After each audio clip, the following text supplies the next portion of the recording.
Bonjour tout le monde, j'espère que vous allez bien. Abdul Abdouragimov au PFL Paris, c'est officiel et c'est contre Jack Grant. Donc on va en discuter parce que peu de gens le connaissent, mais pourtant c'est un gros nom sur le circuit européen et ça représente un vrai test pour Abdul Abdouragimov. Donc on va commencer par le début. Qui est Jack Grant? Alors Jack Grant, c'est quelqu'un qui a fait pas mal de combats au Cage Warriors. Moi en tout cas je le connais de là-bas. C'est un ancien lightweight qui récemment est monté chez les welterweight. Et pour l'avoir croisé, il est énorme. Il est énorme. Le mec est grand. Et franchement, à chaque fois que je le croisais à un Cage Warriors, je me demandais comment c'était un lightweight. Je comprenais pas comment le mec pouvait faire 70 kilos la veille du combat. Il est presque aussi grand que moi. Et juste avant ses combats, il faisait des reprises de masse. C'était assez impressionnant. Donc physiquement, c'est quelqu'un d'assez impressionnant chez les lightweights. Donc là, il est monté chez les welterweight depuis un petit temps et ça lui correspond mieux. C'est pas un gros welterweight, mais c'est un vrai welterweight. Il cutait trop pour la division du dessous. Honnêtement, quand on était au Cage Warriors avec Donovan Desmaé, c'était le profil qu'on voulait éviter et qu'on a évité. C'est le seul gars qu'on a réussi à ne pas affronter, alors que c'était constamment deux contenders. Sur son parcours, il a été très impressionnant. Jack Grant, il a affronté Mehdi Dakaev, il l'a battu. Il a une très belle victoire au premier round contre Perry Goodwin, qu'on connaît via Morgan Charrière. Il est passé à ça de devenir le champion. Il a perdu par décision partagée contre Agi Sardari, que certains d'entre vous connaissent peut-être parce qu'il est passé notamment à l'Ares et qu'il a maintenant signé pour le tournoi à 1 million à l'Octagone. Et ces deux autres défaites au Cage Warriors, en dehors de Agi Sardari à la décision partagée, c'est contre Jay Herbert, aujourd'hui à l'UFC, et Yann Gary, aujourd'hui dans le top 10 UFC. Donc c'est vraiment quelqu'un qui se fait battre par l'élite, mais qui roule sur les gens qui ne sont pas de l'élite. Alors heureusement, pour les fans de Abdul, on peut considérer que Abdul Abdouragimov, il fait partie de l'élite. Alors comment je le définirais maintenant comme combattant de MMA? Pour moi, c'est un profil complet, plutôt striker-grappler. C'est la lutte qui lui manque. Il utilise très très bien sa taille debout. Il a un côté ultra extraverti. Quand on regarde ses combats, j'ai pas envie de faire de comparatif avec des profils qu'on connaît mieux, mais c'est le genre de gars qui va envoyer des coups de genoux sautés, qui va partir sur des attaques retournées, qui a un style peu orthodoxe, difficile à lire, qui utilise très bien ses armes de grand. Donc il a un bon jab, il a un très bon front kick, il est très souple avec ses jambes, donc c'est high kick qui partent facilement, etc., etc. Euh, Là, je vais quand même faire une comparaison sur son style de frappe. J'irais le comparer à Nassourdine Imavov, dans le sens où c'est pas quelqu'un qui va mettre un KO sur une frappe, mais par contre, c'est pas pour autant que c'est du style Ned Diaz, où c'est sur le volume. Ses frappes sont piquantes. Vous voyez ce que je veux dire? Il va envoyer un jab, ça va être un jab percutant qui va sécher, qui va être sec, qui va être rapide, qui va faire mal, qui va faire reculer son adversaire. Quand il va envoyer un direct, c'est pas le direct qui va faire tomber son adversaire, mais c'est le direct qui va vraiment faire ouf, ok, je peux pas en prendre beaucoup comme ça.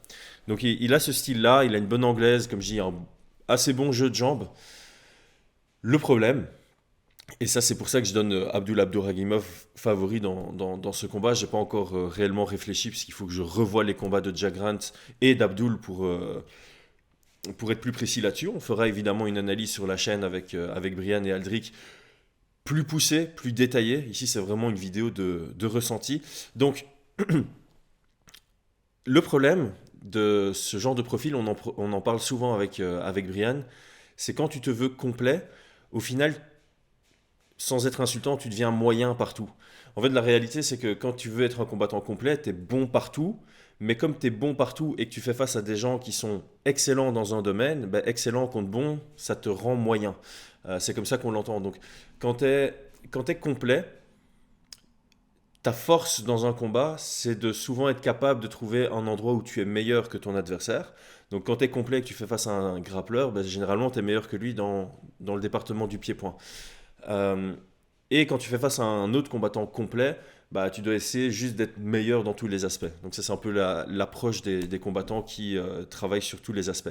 Quelqu'un comme Abdul Abdouragimov, c'est quelqu'un, il l'a déjà dit, quand j'ai reçu Clément sur la chaîne, il l'avait aussi dit, ils veulent prendre la voie Khabib Nurmagomedov, c'est-à-dire il a son domaine de prédilection et ils veulent continuer à le perfectionner et ils veulent travailler sur comment faire en sorte que la majorité de mes combats sont dans mon domaine de prédilection et comment m'assurer que je domine 100% de mes futurs adversaires dans ce domaine-là qui est le grappling. Et donc sa force ici, c'est comme je le disais, Jack Grant, là où le bas blesse, c'est sa lutte, offensive comme défensive. Il a un bon grappling, mais il a surtout un bon grappling quand il est au-dessus. Quand il est en dessous, il y a vraiment des ouvertures. Et donc il y a vraiment un chemin qui est tracé pour la victoire pour Abdul. C'est l'amener au sol et faire comme d'habitude en fait. Je pense que Abduragimov, jusqu'à présent, quand il amène quelqu'un au sol, c'est le début de la fin pour son adversaire. Et ici, ce ne sera pas différent pour Jack Grant. La vraie différence qu'on a avec, par exemple, Brad Wheeler, le précédent adversaire d'Abduragimov, c'est que tant que c'est debout, c'est dangereux. C'est vraiment dangereux. Dans le sens où, je l'ai dit, il n'y a pas ce risque. Ça peut toujours arriver, ça reste du MMA, mais le risque de prendre un coup qui te met KO est moins existant contre un Jack Grant que contre contre un Cédric Doumbé par exemple. Ceci étant dit, Jack Grant utilise des techniques qui sont quand même assez violentes. Donc c'est pas quelqu'un qui va te mettre KO sur une frappe avec son anglaise. Par contre, il peut t'envoyer un coup de genou qui t'éteint. Il peut t'envoyer des frappes qui te font vaciller. Et puis il va chercher son TKO derrière. Il peut aussi te faire peur et jouer avec ses armes longues. Les front kicks, ça te rend attentiste à shooter dans les jambes, comme Aldric l'a très souvent dit sur notre chaîne. S'il envoie beaucoup d'informations et s'il montre beaucoup de dangers dans le tunnel du lutteur, ça peut être plus complexe pour Abdul d'aller chercher cette situation qui l'arrange du corps à corps et du sol.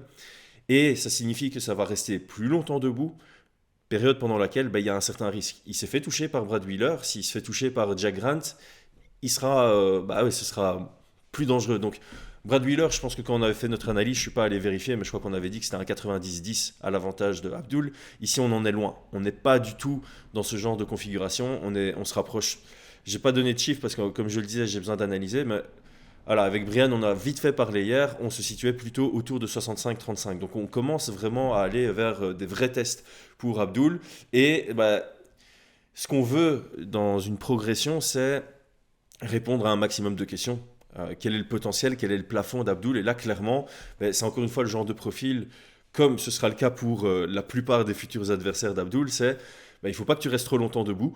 Tant que ça reste debout, il ne faut pas que tu te fasses connecter avec des trucs dangereux et il faut que tu sois capable de casser cette distance rapidement. Une fois que tu as cassé cette distance rapidement, il faut que tu sois capable d'amener au sol sur ta première tentative et de soumettre ou de finaliser au sol. Ça, c'est vraiment ce qu'on veut voir contre un profil contre Jack Grant pour vraiment se dire, ok, Abdul, vraiment, il y a de l'avenir. Alors maintenant, je vais finir mon podcast sur plus un questionnement. Alors, je vais faire une petite pause. Que pensez-vous de l'annonce? Est-ce que vous connaissiez Jack Grant? Est-ce que vous êtes satisfait? Franchement, la carte du PFL, elle devient vraiment bonne entre Doumbé contre Baki. Maintenant, on a Abdul contre Jack Grant. C'est vraiment un très chouette combat. On a Abirora qui vient de signer. On a les rumeurs pour les Bouganem. Ce sont des name value, évidemment. C'est toujours intéressant de voir comment des gars du Muay Thai de très haut niveau font leur transition vers le MMA. Ok, donc ma dernière question, c'est qu'est-ce qu'ils font avec Abdul? Parce qu'à la base, ils l'avaient signé en disant on te fait combattre au PFL Paris. Et en cas de victoire, et je crois même en cas de défaite, tu rejoins le tournoi en lightweight. Ici, si je dis pas de bêtises, le combat... j'aurais dû vérifier. Mais je pense que le combat a été annoncé en welterweight. Alors certes, c'est contre un ancien lightweight, mais encore une fois, t'es pas dans l'objectif qui était initial. Si ton objectif, c'est de faire le tournoi en lightweight, pourquoi ne pas prendre un super fight en lightweight maintenant? Et surtout, pourquoi ne pas simplement rentrer dans le tournoi immédiatement? Parce que le combat, c'est début mars, et le premier tour de la saison régulière du PFL, du tournoi international, c'est le 30 mars, ou c'est fin mars, quelque part par là. Et il y a 6 événements, je pense, 6 événements entre fin mars et fin juin sur la saison régulière. Après ça, ça passe au play-off. Donc ça veut dire que après ton combat au PFL Paris, tu dois faire 2 combats avant fin juin pour entrer dans le tournoi. Donc je ne sais pas trop si ils vont l'utiliser comme Cédric Doumbé pour des super fights ou s'il va quand même réussir à rentrer dans le tournoi après ça.